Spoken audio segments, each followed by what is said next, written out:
Every year we honor someone, and we honor with the Matthew T. Robinson Award of Courage. And this year it was weird. It's like I thought about who we wanted to honor, and I realized it was somebody. I wanted to honor someone who's been a friend who I sort of take for granted.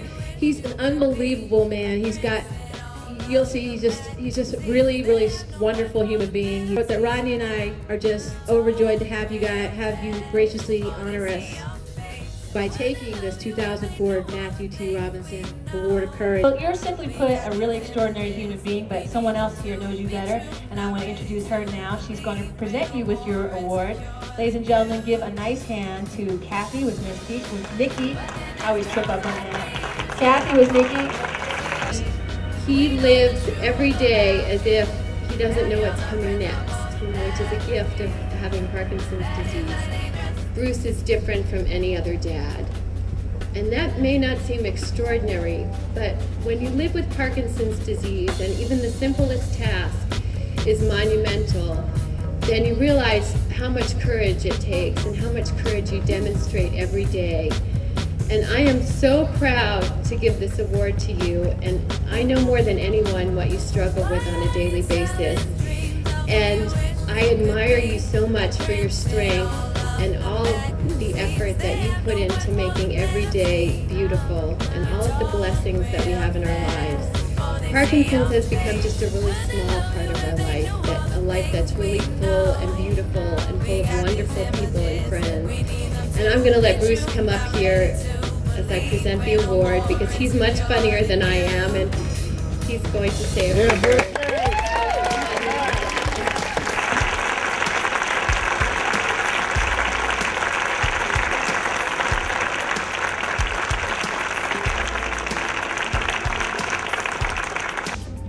I had a really mushy speech prepared, but I am in an investment business, and after seeing Chris, I'd like to hire you to work the room for me. I think I could do pretty well here tonight. I'd like to start off by talking a bit about my wife, Kathy. I'd like to thank her for viewing adversity as an educator rather than an enemy. 24 years ago this summer, when we met, I was your typical egotistical, narcissistic, self-indulgent, all-about-me college freshman.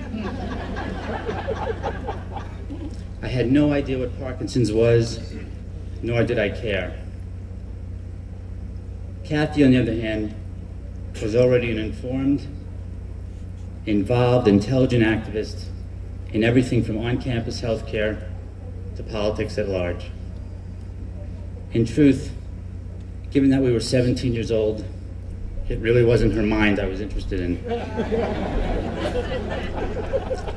Actually, here we are 24 years later, and even with her advanced degrees and PhDs and blah, blah, blah, her mind, while exceptional, is at least equaled by the package.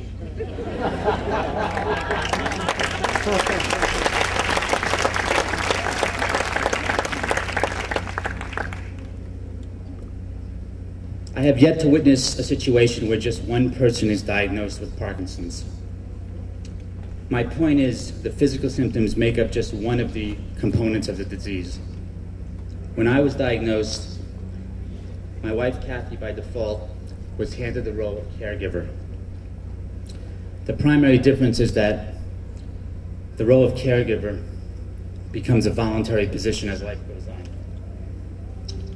So Kathy, for having the courage to stand behind me and our children, Jake and Julia, I love you. For having the compassion to take care of me when the challenges become overwhelming, I love you. For having my back and keeping me out of the pity palace, I love you. For being close enough and strong enough to kick my ass on a daily basis and not let me give up, I worship you. Thank you for standing with me as we rise to the increasing challenges together. The word disease has two syllables. Dis is the Latin prefix, which basically means not, and ease, which means comfortable, free of pain or concern. So, stated another way, you basically feel like shit. But that's only physical. Your mind still has the power of perspective. Look around. Look at the lives that we lead. Pinch yourselves. Pinch the person sitting next to you, especially if it's Halle Berry. Make certain it's not a dream. Every person here tonight is blessed. I am the fortunate one. I have the support system and resources around me to maintain a highly functional lifestyle. Unfortunately, the truth is, there are clearly different levels of medical care in this country based on economics. If you are ill, your physical health will be determined in part by your financial health. While research is crucial, there are those that need their quality of life to improve right now. When you have a progressive neurological disorder, there's a fine line between realism and pessimism. What you gain is a sense of perspective reserved for a select few. A friend once put it best: if I could just keep everything this disease has taught me and give back the disease. Parkinson's affords me the luxury to live today as if I have no chance at a happy retirement. Think about how great that can be. How many people can really say that? I'm not talking about spectacular travels or spending sprees, although I've been known to do that too. I'm referring to staying in the moment, having no fear of the future, and being true to yourself. That's one of the reasons I accepted Holly's invite. Research and striving for cure is wonderful, and there are many noteworthy organizations in that space. The Holly Ride Foundation helps people today.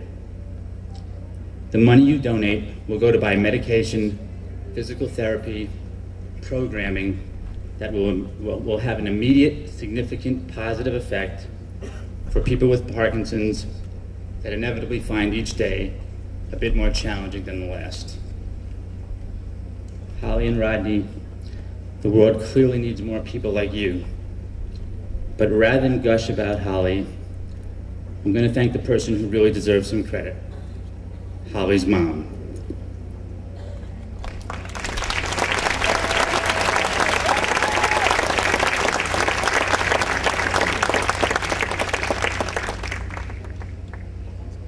I don't know Rodney's mom.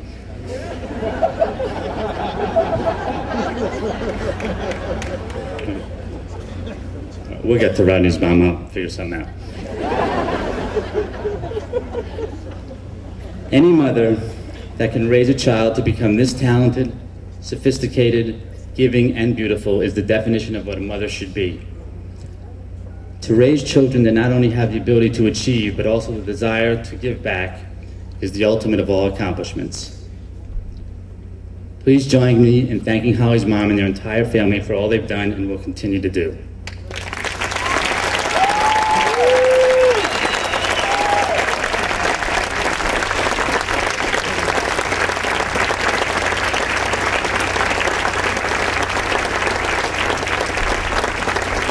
Number 10. Her friend, Halle Berry, really wants to hook up with me.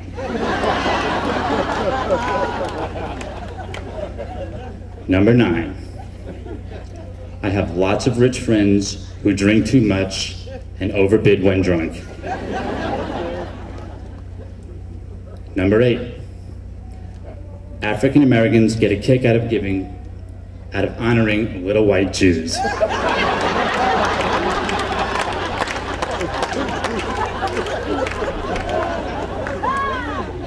Number 7. Michael J. Fox won't return her calls.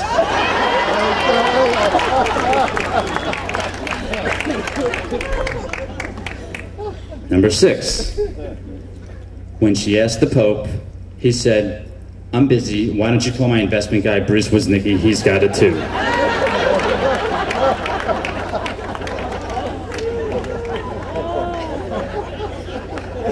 Number 5. Holly never dreamed I would stoop to a top 10 bid. Number 4, there is no chance of me upstaging anybody. Number 3, my wife looks hot in Roberto Cavalli.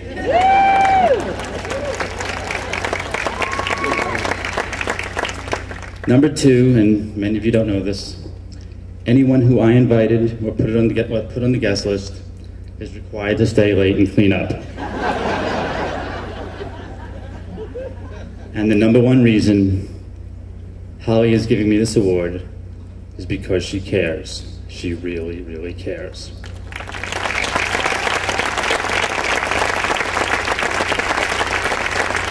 For me, the most helpful tool for fighting the good fight is my support system. Thank you to all my friends and family, my Bear Stearns family, especially my partner Lisa, my bros from the hood in Malibu,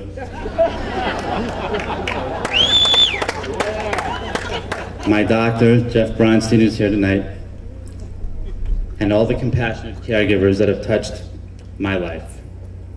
Please continue to be inquisitive and involved. It is a source of my motivation. Thank you.